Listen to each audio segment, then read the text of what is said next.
भूतिया हवेली का रहस्य। रात के अंधेरे में तेज बारिश हो रही थी।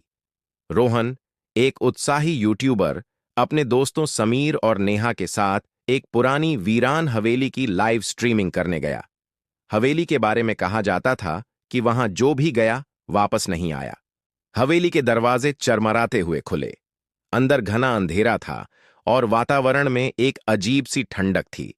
टॉर्च की रोशनी में दीवारों पर उखड़ी हुई तस्वीरें और पुराने जमाने के फर्नीचर दिख रहे थे। रोहन ने कैमरा ऑन किया और कहा, दोस्तों, आज हम इस डरावनी हवेली की सच्चाई पता करेंगे।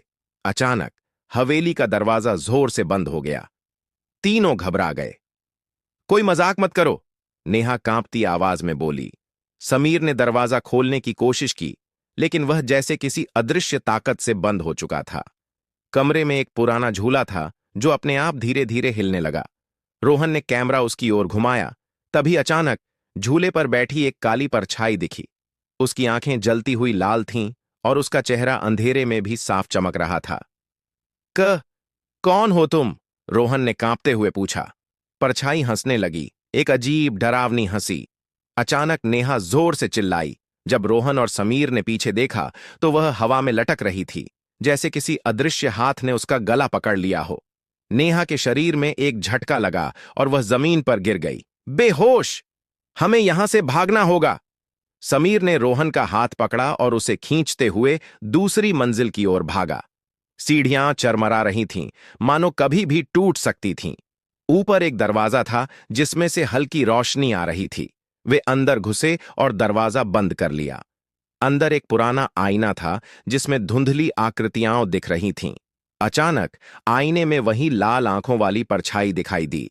वह धीरे धीरे आईने से बाहर आ रही थी। रोहन और समीर ने डर के मारे दरवाजा खोला और भागने लगे। नेहा अब होश में आ चुकी थी, लेकिन उसकी आंखें बदल चुकी थीं। अब वे भी लाल चमक रही थीं। उसने धीमी भयानक आवाज में कहा, तुम लोग कभी यहां से नहीं जा पाओगे। नेहा का शरीर जमीन से ऊपर उठ गया और अचानक हवेली की दीवारों से खून टपकने लगा। रोहन ने अपने कैमरे की स्क्रीन देखी। स्क्रीन पर लिखा था, तुम अगला शिकार हो। कैमरा अचानक बंद हो गया। हवेली के बाहर कुछ भी नहीं दिख रहा था, बस एक गहरी डरावनी खामोशी। उस रात के बाद रोहन, समीर और नेहा कभी नहीं दिखे। उनका कैमरा टूटा हुआ हवेली के बाहर मिला, जिसमें आखिरी दृश्य वही लाल आंखों वाली परछाई का था।